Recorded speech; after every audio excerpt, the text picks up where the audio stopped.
Hi guys, welcome to another video of SGPGI। Last date आज थी form fill up करने की। आप लोगों ने होपफुली फॉर्म फिल कर दिया होगा। मैं आपको एक डेटा बताना चाहूँगा। मैंने फर्स्ट डे अपना फॉर्म फिल किया था तो उसका जो नंबर था वो था SG25000164 और कल एक मैंने डमी रजिस्ट्रेशन किया था अपने भाई का। उसमें रजिस्ट्रेशन नंबर आया SG2501134876, विच मीन्स कि 1,33,202 बच्चों ने करीब फॉर्म भरा है। इसमें से कुछ डमी भी होंगे, कईयों के पेमेंट नहीं होंगे, तो आप मोटा मोटा मान के चलो कि 1,00,000 एप्लीकेशन पड़े हुए हैं। और मैंने अभी ऑनलाइन चेक किया था तो अभी भी रजिस्ट्रेशन हो रहा है, तो कुल मिला के 1,00,000 प्लस फॉर्म पड़े हैं। अब ये नहीं मुझे समझ में आ रहा कि ये कलेक्टिवली है या सिर्फ SAA के। होपफुली कलेक्टिवली होंगे, सिंगल थोड़ी SAA के इतने पड़ेंगे। अगर हम लोग लाख नंबर को ब्रेक डाउन करें तो नर्सिंग की भी इसमें 1200 वैकेंसियाँ हैं, तो कुल मिला के नर्सिंग में फॉर्म ज़्यादा पड़ने का एक्सपेक्टेशन है। तो मेरे ख्याल से 50,000 फॉर्म तो सिर्फ नर्सिंग के पड़े होंगे और बाकी 50,000 में जो SAA का कैडर है उसी में हाईएस्ट नंबर ऑफ एप्लीकेशन आता है या तो स्टेनोग्राफर में आता है। तो होपफुली 15-15 हज़ार पकड़ के चलो और बाकी 20,000 में मिसलेनियस होंगे। 15 या 20 मान के चलो, तो लगभग 20,000 एप्लीकेशंस आई हैं और उसमें से 32 का सिलेक्शन होगा। ये तो डेटा रहा नंबर ऑफ़ एप्लीकेशंस का। उसके बाद बहुत सारी क्वेरीज आती हैं मेरे पास वीडियो में, सबका मैं रिप्लाई नहीं कर पाता हूँ, बट मैंने ना कलेक्टिवली लिख लिया है। मैं इसी वीडियो में आपको बताऊँगा। जैसे लोग मुझसे पूछते हैं कि कैसे कनेक्ट करें, तो मैं अपने इंस्टाग्राम का लिंक इसमें डाल दूँगा वीडियो के नीचे। और दूसरा, बहुत सारे लोगों ने कहा कि हाउ टू प्रिपेयर नोट्स का भाई ऐसा है कि आपको वीडियोस लेक्चर से ही देख के बनाने पड़ेंगे।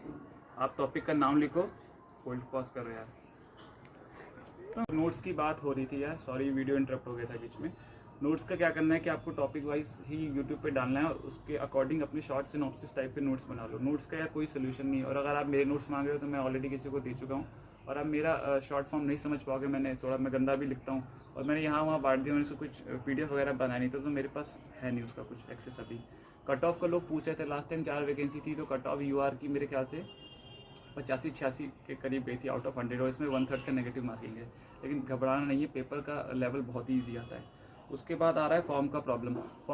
देखो OTP नहीं आ रहा है। लास्ट डे मैंने तो स्टार्टिंग में भरा था, तो बहुत लोग कह रहे हैं एक्सपीरियंस अपलोड करने में दिक्कत आ रही है। उसका हम कुछ कर नहीं सकते, आप हेल्पलाइन नंबर दिया उसमें जाके कॉल करो और होपफुली ठीक हो जाएगा। अभी तो लास्ट डेट आ गई तो इसका कोई बताने कोई मतलब नहीं है।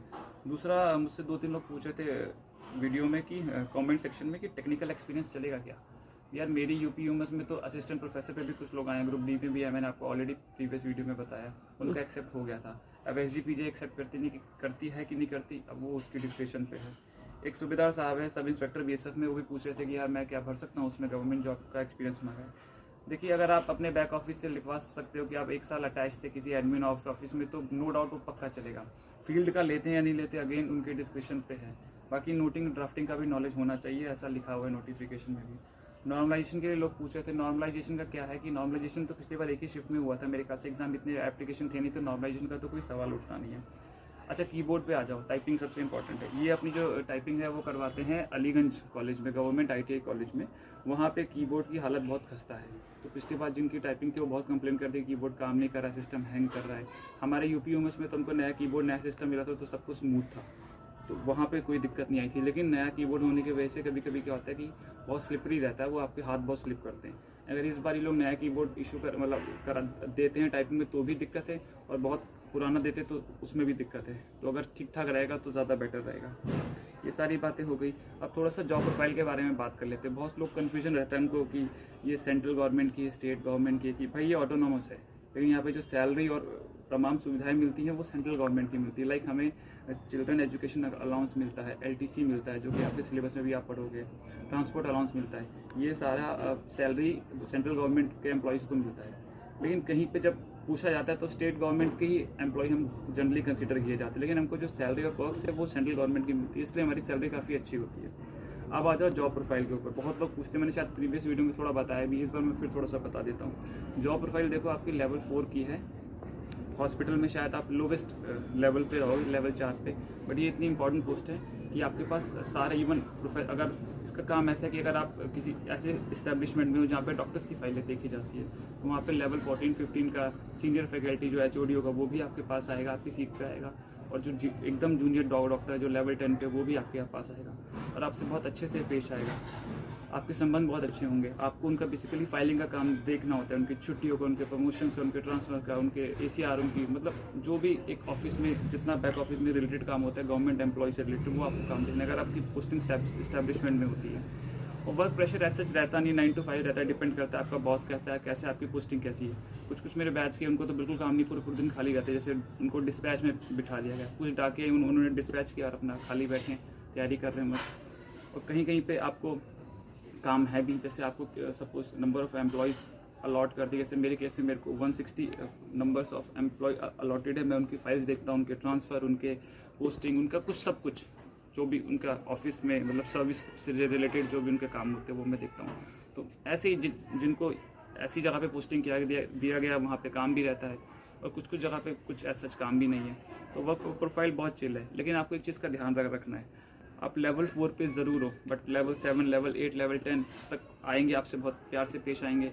आपको उसको एक रिस्पॉन्सिबिलिटी की तरह लेना है। बहुत लोग मैं देखता हूँ भगाते रहते हैं कि सर बाद में होगा, ये होगा। आपको सपोज़ किसी ने NOC के लिए अप्लाई किया, वो लेवल 8 में है, लेवल 10 में जाना चाह रहा है, वो आपसे तो सीनियर है, बट वो आपको आएगा वहाँ से आपको ऑफिस में आकर आपको सर ही बोलेगा, आपको बाबूजी ही बोलेगा कि प्लीज़ मेरा काम करवा दीजिए।